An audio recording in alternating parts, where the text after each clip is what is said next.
Hello Internet viewers, I'm the Fairly OddGamer. A couple years ago, I reviewed a game called Star Wars The Force Unleashed. It had just a lot of things that a fan of the franchise could ask for, and sometimes even more. But for those who need a brief refresher, here it is. The game covers the adventures of Starkiller, the secret apprentice of Darth Vader, who's been tasked by Vader to hunt down the remaining Jedi survivors.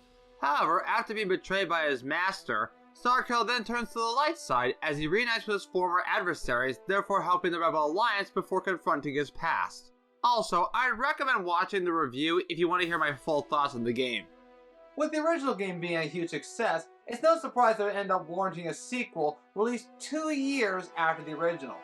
And seeing that I reviewed the original game with Seth, I wonder if he's interested in joining me for the sequel. Ah, right on schedule. Well, I guess it must be Darth Vader?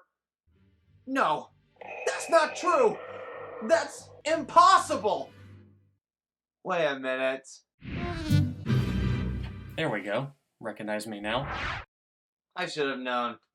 Alright, Seth, the jig is up. I know it's you in that helmet. Not quite.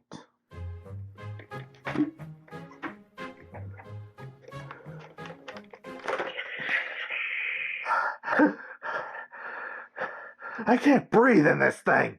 Shadowflare? Surprised? Well, I'm confused. If that's you, then where's... Wait, again? Okay, this is really getting out of... Okay, now I know for sure it's you. Impressive. Most impressive. Ah, Zero Knight. It's good to see you again. My powers have doubled since the last time I saw you. Indeed. And I felt a great disturbance in the Force. I felt that someone was using my warning sound without telling me. What can I say? I'm a huge Mega Man X fan. Ah, you have great taste, my friend. Anyway, Seth, since you're both here, would you guys be willing to help me review another Star Wars game? Yeah, sure. Why not? Yeah, I'm down. So which one are we doing this time? Star Wars The Force Unleashed Oh, heck yeah, I love that game. I can't wait to talk about The Force Unleashed. 2. No! How many times have I broken a guest reviewer? Me? Twice. No! I have a bad feeling about this. And now I'll be reviewing the Xbox 360 version on the Xbox One. So, is this game any good? Possibly even better than the first game? No. I do think there's fun to be had with it, but it's not better than the original Force Unleashed. Let me explain something to you. Force Unleashed is one of my favorite Star Wars games, second only to the original Battlefront 2. The hype surrounding this game was intense. I was already a huge fan of brutal hack and slash games like the God of War series. When I heard a Star Wars game was coming out with a similar concept, I was ecstatic. The game, thankfully, was everything I wanted it to be. A dark as heck story with ridiculously brutal action. It was amazing. So how could I not have been hyped when a sequel was announced? The trailers even looked amazing, showing more intense force powers and bigger monsters. Then it all came crashing down. Well then, let's talk about it anyway. May the Force be with us all. As our now defunct LucasArts logo, we see our game's title card. Yeah, remember the first game, how big and awesome that looked? Well, here's a dark PNG of the logo against a rainy backdrop. Fascinating. Though the game was released 2 years after its predecessor, the development history is rather interesting for the wrong reasons, but we'll get to that later. And with it being a sequel, does it immediately follow the events of the first game? Well, yes, but only the light side ending. Anyway, on the planet Camino, we see Darth Vader observing Starkiller, or apparently a clone of Starkiller, who often becomes haunted by visions, being in isolation for 13 days. Starkiller hears that his mentor, Ram Koda, got captured and is tasked to execute Koda at Cato Nemoidia once his training is complete. They are memories of a dead man, a side effect of the cloning process and the memory flashes used to train you. They will fade. And if they don't? Then you will be of no use to me. And like the first game, Starkiller can use lightsabers as well as Force Push, Force Lightning, and even Force Grip. Though unlike the first game, Starkiller uses 2 lightsabers instead of just 1. Plus, you also have most of your Force combos right from the start, such as Sith Slash and Saber Sling. So Vader commands Starkiller to strike down the training droid appearing as Juno, but can't due to his emotional relationship from the previous game. Because of this, Vader destroys the droid for him and is most disappointed. Why is this happening to me? The accelerated cloning process is still imperfect. Those who came before you went mad within months. I believed you would be the first success, but it seems you are to suffer the same fate. What will you do with me?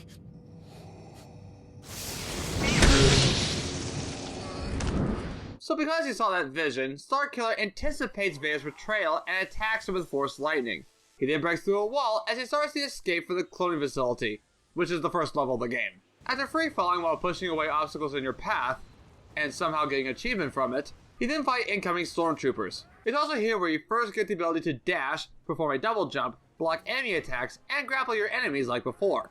However, in this game, grappling enemies automatically triggers a dramatic camera shot, which is actually pretty cool. Like the first game, you can earn force points by destroying enemies and collecting specific holocrons, and you can use said points to upgrade your abilities from your lightsaber skills to your force powers. Finally, this game has 2 new abilities, one of which is Force Sense, which is helpful in where you need to go to progress through its level, and finally Mind Trick, which replaces the lightning shield from the previous game. It's even funny to know that on the rare occasion, they either jump off a platform or jump into something hazardous, killing themselves in the process.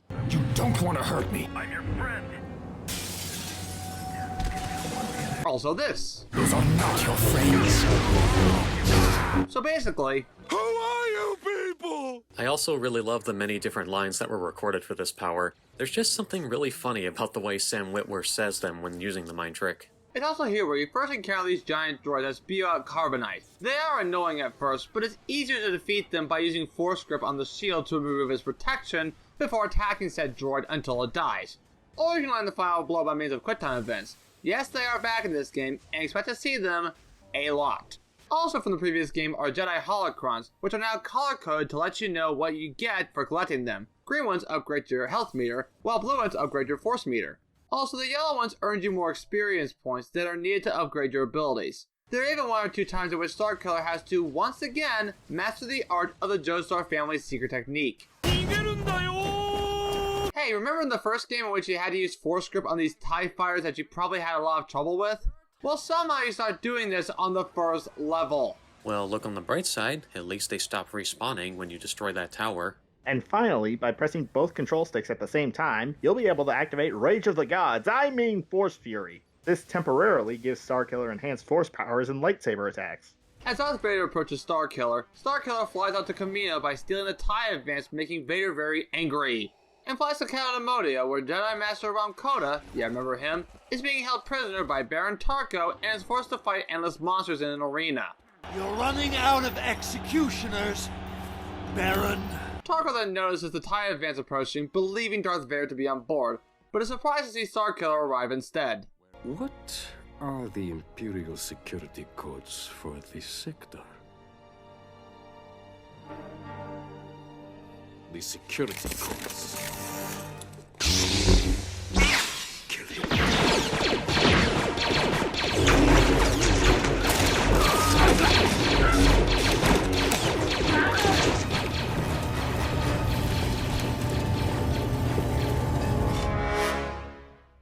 It's here where we're introduced to the ATMP walkers. They fire homing missiles at Starkiller, but can be reflected by tapping the block button at just the right time. But if you don't feel like timing said block, you can simply grab the missiles with force grip and throw them back at the walkers.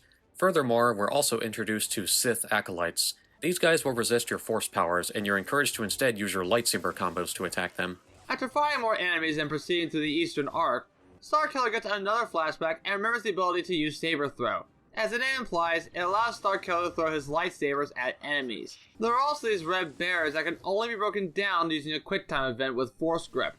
However, they are also guarded by groups of enemies, so it's best to destroy them all before removing the barrier. Otherwise, the quick time event will constantly be interrupted by enemy attacks. After encountering the Imperial dropship and once again practicing the Joestar family's secret technique, you fight more enemies, including more Carbonite droids, as he finally arrives at this tram to get closer to the arena. However, a bunch of TIE fighters start attacking the tram when you start riding it. But wait, there's more! The Imperial dropship from before also starts attacking the tram, and you'll have to reflect or throw back the missiles it fires at you. Oh, and if the tram runs out of health, because yes, even the tram has a health bar, you have to fight the TIE fighters again in addition to the Imperial dropship. But despite Starkiller fending off the dropship, the tram eventually starts crashing anyway. But thankfully, it was just close enough to a platform for Starkiller to jump on. However, after fighting more enemies in the Western Arc and progressing closer to the arena, we then come across this section with a bridge on the barrier. Seriously, I cannot even begin to describe how much I struggled here. It's because of those damn scout troopers on the other bridge. They are completely out of reach and are almost impossible to attack from this bridge. Especially since there's next to nothing you can throw at them on this bridge. That's bad design. And because of how many times I died here, I pretty much gave up and decided to change the difficulty from medium to easy. And even then, the reason why I even got rid of the barrier is because I managed to hide behind one of the pillars while using force grip before any of the scout troopers got me. After disabling these shields, sheesh, how many more Imperial dropships are there in this game? Okay, technically this is the last one you encounter. And even so, you can even destroy said dropship by means of your saber throw and even the force. After that, we finally arrive at the Tarkasay Arena. Oh yeah, the one from the reveal trailer of the game. Except it's set during the day instead of night. Not to mention Starkiller wearing a different outfit in said trailer. Not to jump the gun or anything, but Starkiller never actually wears that outfit in the game's story. Though you actually can unlock it once you beat the game. Anyway, Starkiller enters the arena, prompting Baron Tarko to use his last-minute plan. Send out the Gorog. But, my lord, the arena's restraints, they haven't been properly tested. Open the Gorog gate. Now! You can sit this one out, General. By the Force, I knew you were alive. The Baron then releases a Rancor, only for it to be snatched and devoured by the Gorog. Okay, that's friggin' awesome. I'm going after the Baron. He's too important to let get away. How am I supposed to hurt this thing? Oh, it's simple. You see, you have to attack the Gorog's shackles and then push his hands back to restrain it. After that, Starkiller can then smash his head down using the Force. Repeat that a few more times, including a quick time event, and the Gorog breaks out of the hole he's sitting in and starts climbing the arena. We're not going to be able to restrain that thing. We need to take it out of commission. Ha ha ha! How? It's a hanging city. See what you can do about those supports. Whoa, wait. That'll bring the whole structure down. Got a better idea? Not so much, no. For the second phase of the fight, Starkiller needs to attack the Gorog with range attacks like Force Lightning. After that, he'll smash this wall that will allow Starkiller to reach a higher platform and attack him again. After draining more of its health, it then ends up eating Baron Tarko and grabs Coda as Starkiller chases after them via free-falling. For the last phase, Starkiller needs to once again use range attacks while avoiding the Gorog's attacks during the fall. Also, you're encouraged to be faster in this fight as taking too long will drain Coda's health bar. After an admittedly cool finisher, the Gorog is finally defeated, and the Rogue Shadow manages to catch Starkiller and Coda in the nick of time. Unfortunately for Starkiller though, Juno Eclipse is nowhere to be seen since she's currently with the Rebel Alliance. And it's at this point where Starkiller tells Rom Coda what he believes he actually is. I'm not Starkiller. I'm a clone. I was grown in a vat to take his place. Well, is that what Vader told you? Yes? I don't believe it. No one can clone Jedi. It's never been done. Really, Coda? You don't remember X2? What are you talking about? You know, X2. No, not that X2. From Star Wars Battlefront Elite Squadron. You know, clone of Jedi Fallon Gray. Coda met him, got him to join the rebellion, went on a mission with him, and yes, knew exactly who he was. Anyway, despite Coda asking Starkiller to join the fight against the Empire, Starkiller insists that he wants to think the whole situation through and meditate. And for some reason, because Coda offhandedly mentioned this planet while yelling at him, Starkiller decides to head to the planet Dagobah. No real reason, just goes. He got a copy of the script, I guess. Meanwhile, back on Kamino, He has a healthy head start. Find the woman and bring her to me. He will follow. I'll need a squadron of stormtroopers. They won't be coming back. The Empire will provide whatever you require.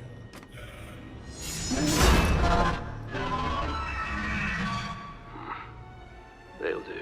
Oh boy, that looks awesome! I can't wait to fight him later in the game. Also, fun fact, that's Steve Bradley Baker voicing Boba Fett. And in case that doesn't ring a bell, then you might recognize him as a certain platypus that Disney owns. Or those creatures from Avatar The Last Airbender. Or these other Nickelodeon icons.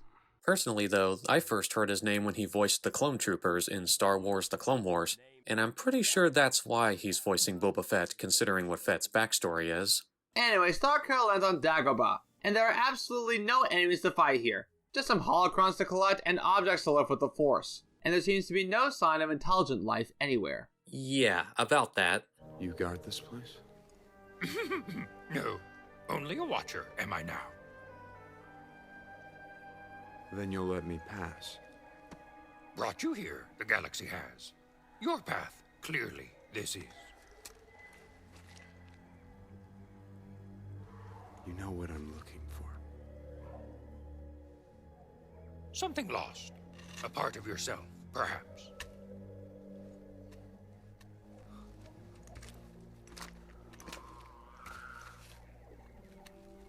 That's what you seek. Inside, you will find. It was always a treat to hear Tom Kane voice Yoda. May he rest in peace. So Starkiller enters the cave from Empire Strikes Back and...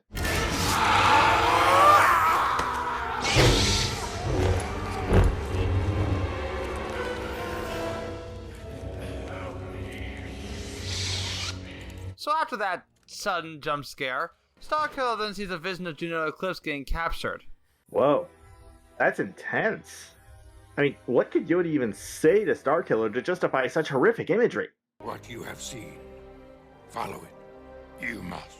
So, the whole point of us coming here was so that Yoda could tell us to go find someone we were already looking for. You're a frickin' genius, you idiot! But this is Yoda, possibly the greatest Jedi mind of all time. He's elderly and wise. He can take out with the Force if he had to. Could have used that during Order 66. Star Wars fans. Calm down, you all must. Subject to anger, you must not. Dark side, remember?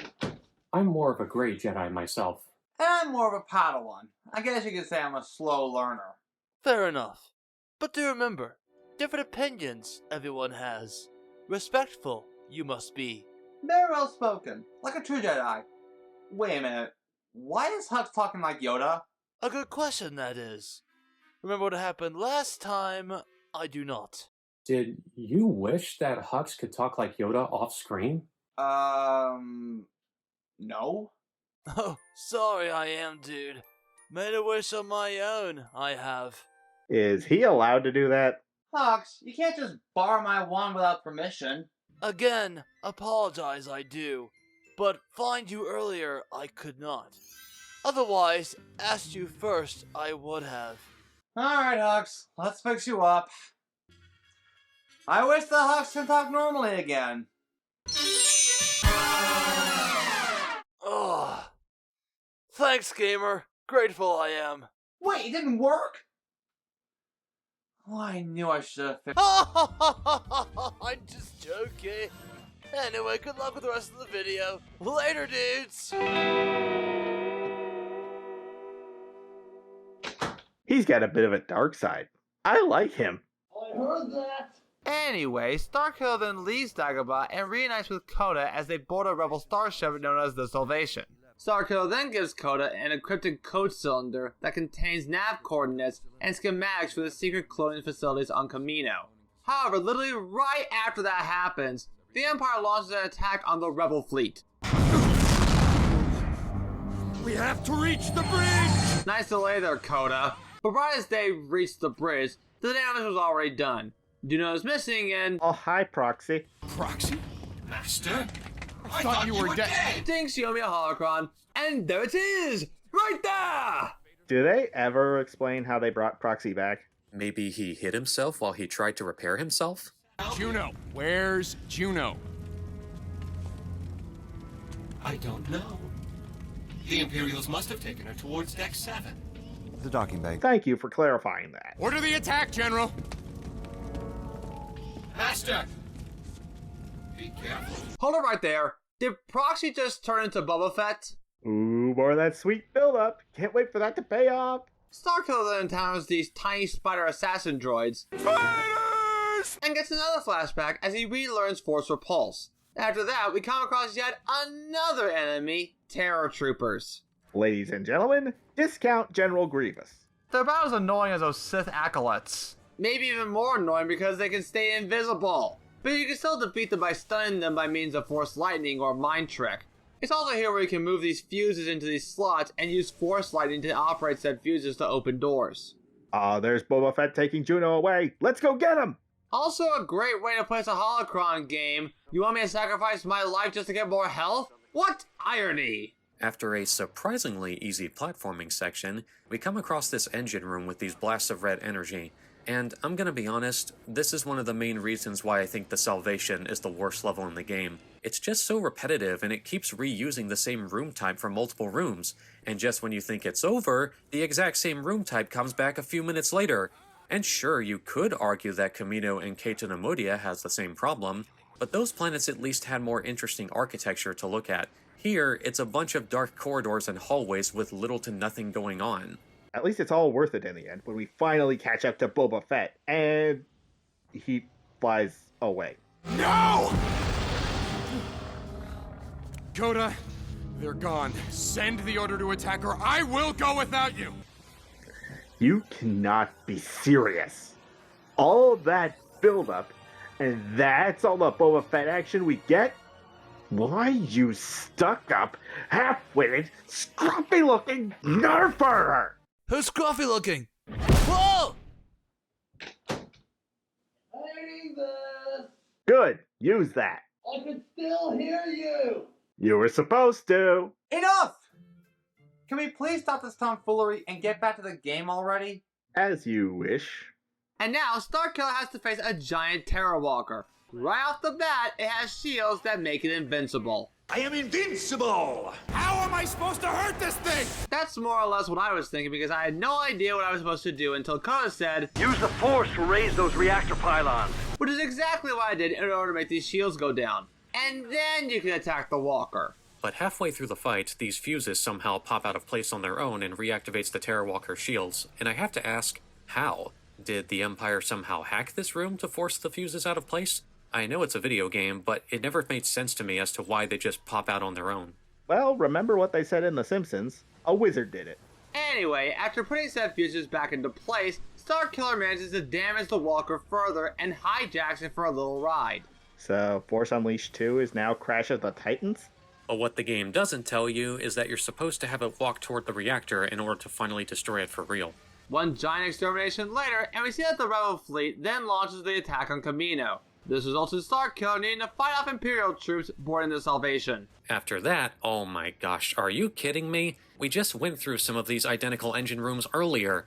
This is how you can tell that this game was rushed. Eventually, Starkiller makes his way to this laser cannon that ends up getting knocked out by an old Imperial Star Destroyer. So he then decides to power it by simply using the Force that results in destroying the same Star Destroyer that attacked it in the first place. Dang, that was cool. So after riding this platform while fending off more Spider Assassin droids, Starkiller finally makes it back to the bridge. Planetary shield is preventing any kind of ground assault. We can't hold out much longer. And the ship is falling apart. We've already lost decks 8 through 12.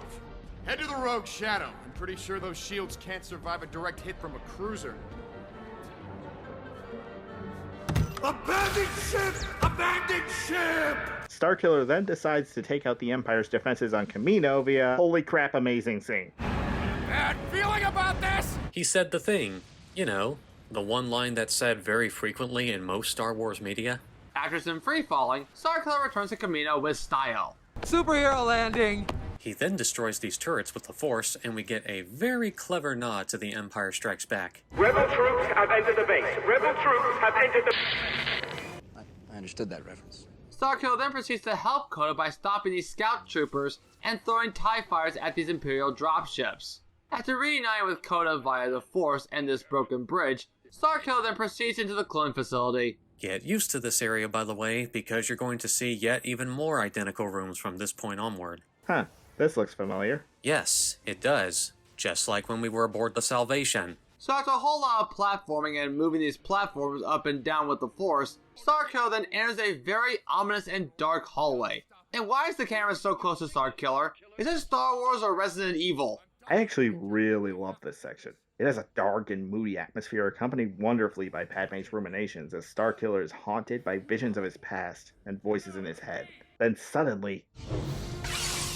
Where is she? There are several times when Darth Vader would just pop out and force you into a QuickTime event, all while continuing to walk through these dark hallways while also seeing what appears to be more Starkiller clones. A few minutes later, we then enter, oh my gosh, another cloning facility with the same recycled assets? At least Darth Vader is here this time. And he gives us a shocking revelation, that there were more clones of Starkiller. How is that supposed to be shocking? Vader said right at the beginning that there were dozens of failed clones before this one, so how is this even a twist? To be fair, Darth Vader is a Sith Lord, and the Sith are known to manipulate everyone around them, so maybe he told that to Starkiller just to give him more fear? After all, fear is the path of the dark side. So at last, we finally begin the final boss of the game, Darth Vader. However, he'll also summon some of Starkiller's clones to attack Starkiller. So you'll be fighting them in addition to Vader himself. Vader will also retreat to another platform and start throwing these pods at Starkiller. But you can easily grab them with Force Grip and throw them back. Also, this happened. Starkiller clearly landed on a visible platform, and he was able to jump off said platform to reach another one. Seriously, how is that possible? The Force? That's not how the Force works. After dealing enough damage to Vader, Starkiller gets another vision. Darth Vader knocks him down and retreats via floating droid? Huh. I never knew Darth Vader would be such a coward. He's not a coward. He's just making a tactical retreat, that's all. And I never thought Kylo Ren was an angry fanboy either. What's that? You were saying? Would you let me finish the game, please? Only if you never talk crap about my grandfather again. Fine. Ugh.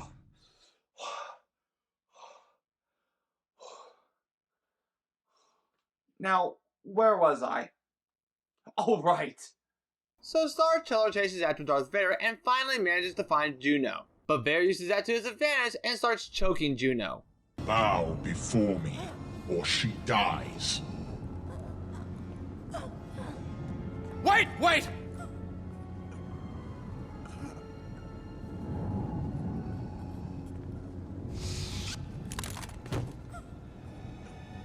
I will do your bidding. Just let her go. Find and kill General Kota. If you refuse, the woman dies.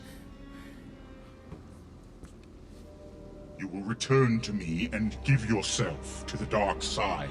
If you resist, she dies. And when your training is complete, you will hunt down and execute the rebel leaders. If you fail, she dies. And then you will go to the store and purchase my groceries. If one item on my list is missing, she dies. Then you shall buy me a new pair of socks. If they don't match, she dies. And finally, you will get me a hot dog. If I see one drop of mustard, she dies. Oh my god. However, Juno then attempts to attack Vader with one of Starkiller's lightsabers, so Vader uses Force Push on Juno and seems to have killed her. So Starkiller angrily lunges at Vader and battles him one last time. For the last phase of the fight, Starkiller is in an enhanced Force Fury mode. After several more attacks and saber locks, we then get one last QuickTime event where Starkiller manages to slice off Vader's hand, and then defeats him using unlimited power! You've taken everything from me! Your feelings for her are not real. They are real to me! Wait! You want him dead as much as I do? Yes, but not yet.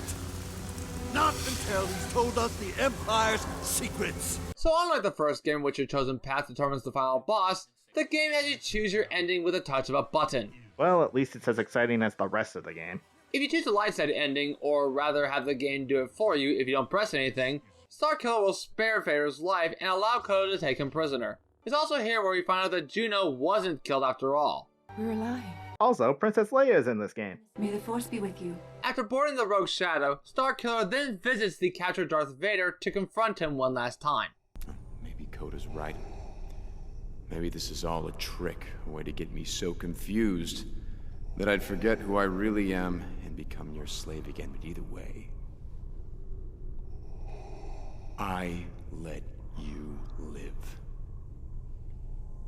I've finally broken your hold over me.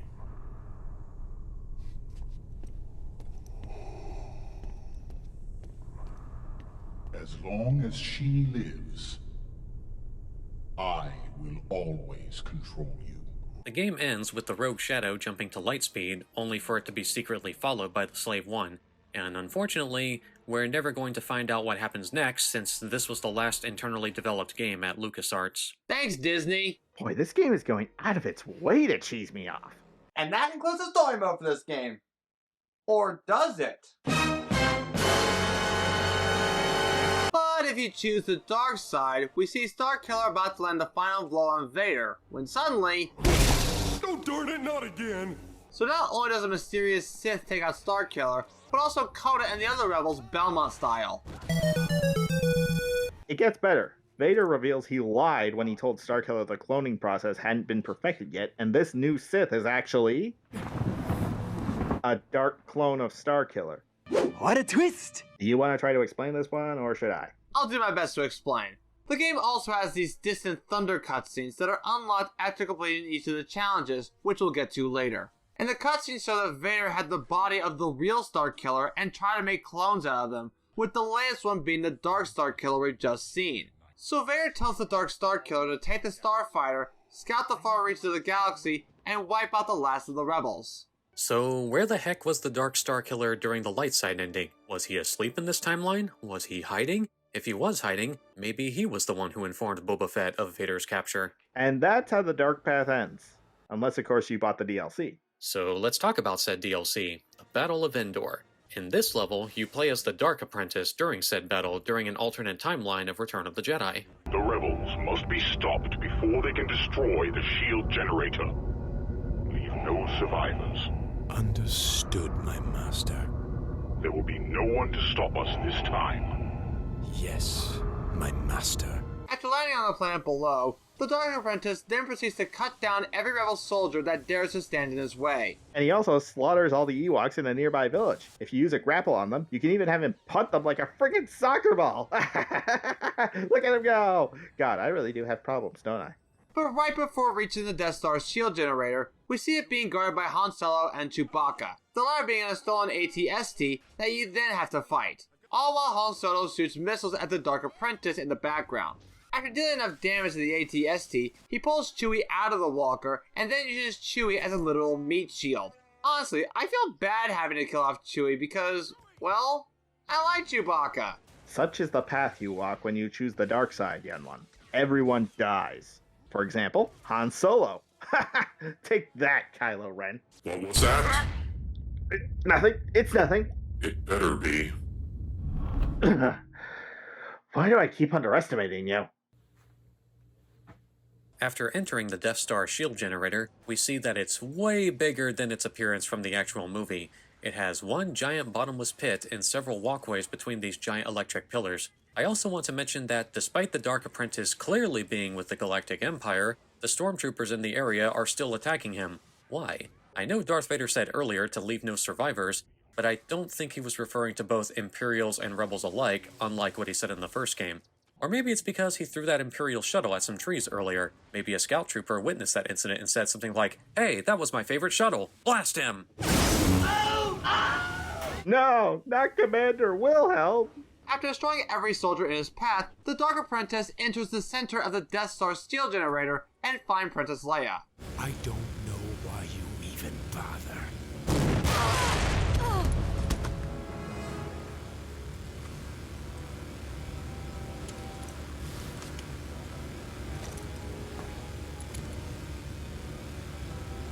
There is much you fail to see, Sith. After my brother fell on Hoth, I fulfilled the destiny that he could not. Now, I am a Jedi. Oh dang, Leia's going season 4 finale Twilight Sparkle on us! Honestly, seeing this just makes me dislike that one plot point from The Rise of Skywalker even more.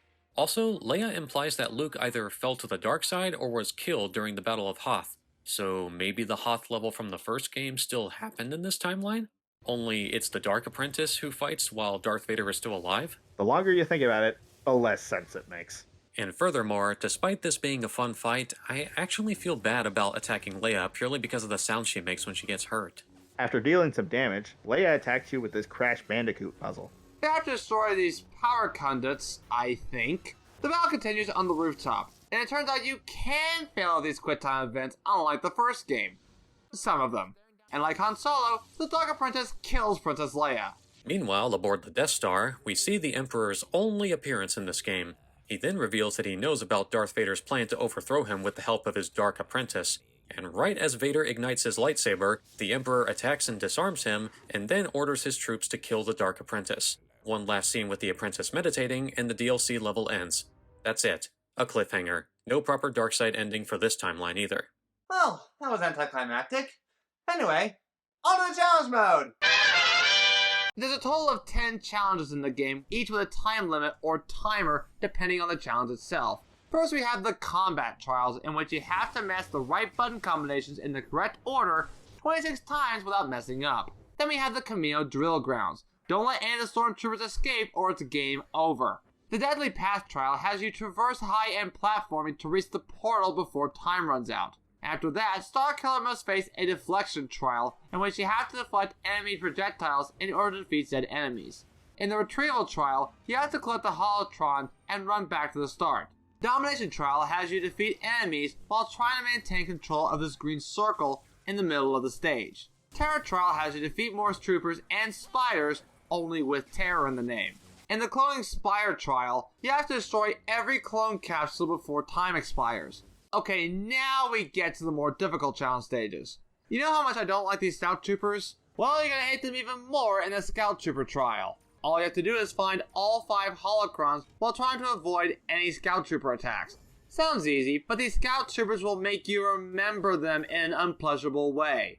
And this leaves the last challenge in the game, the Gauntlet. And let me just say right now, I absolutely despise the Gauntlet. You have to endure 4 waves of enemies, whether it's troopers or giant droids, that you must destroy until you reach the portal at the end of the stage. Honestly, who in their right mind thought this was a good idea? I know it's supposed to be the last challenge, but why does it have to be this cruel? Either way, I still managed to beat the Gauntlet only to earn a medal. And by the way, the medal you earn depends on how fast you finish the stage. Oh, and remember those Distant Thunder cutscenes I previously mentioned? Well, as mentioned before, completing a challenge unlocks one of these cutscenes. So I'm glad this game has some sort of completionist reward, in a way. But aside from that, I'm glad that I managed to get to these stages, as well as getting to know more about what became of the Dark Apprentice. So, what do I think of this game overall? It's alright. It's not a bad game per se, but it didn't really hold up to the success of the first game for me. Graphically, the game looks better than its predecessor. Both level design and the character models look amazing. Yes, even the DLC level looks really good.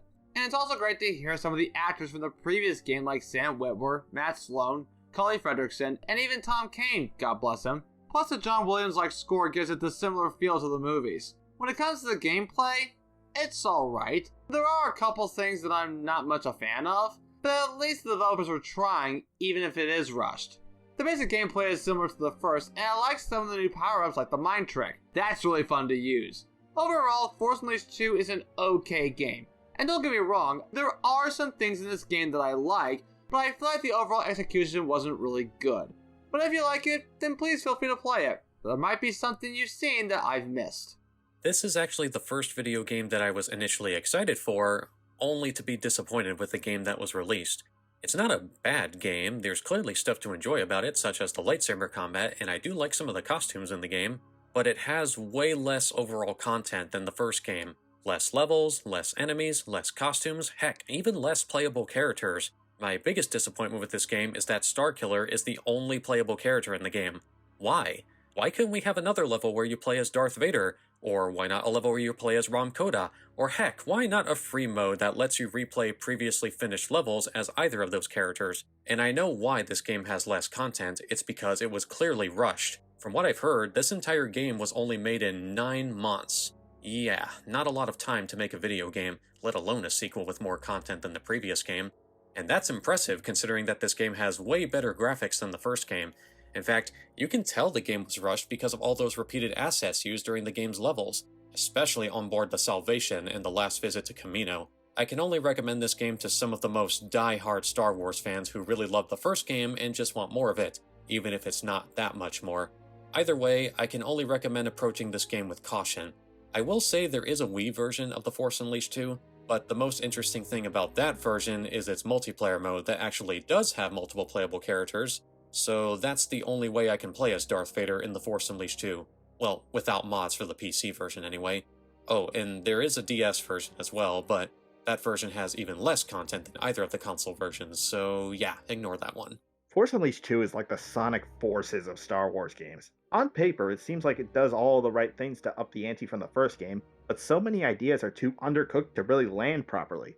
Iconic characters are reduced to glorified cameos, potentially interesting story beats go absolutely nowhere, and the level design is a complete nothing sandwich. The first game did such a great job at feeling epic, both in scale and in style. This honestly feels like filler. And it sucks saying that because, well, look at it. Clearly tons of effort went into this game despite the troubled development. But man, it just doesn't come across when playing. It's a mess, I'm sorry. So that was the sequel of The Force Unleashed. Though not as good as the first game, there's still something for Star Wars fans to enjoy. And thanks guys for helping me out. You're welcome. But we're not done yet. Wait, what? The Force is telling me a certain game is turning 20 this year. Yes, a certain game about a blue hedgehog. Ugh, I knew I had a bad feeling about this. I'm the Fairly Odd Gamer, and I wish you all good luck for the rest of your day or night, wherever you are. Because trust me, I'm gonna need good luck myself. Take care, everyone.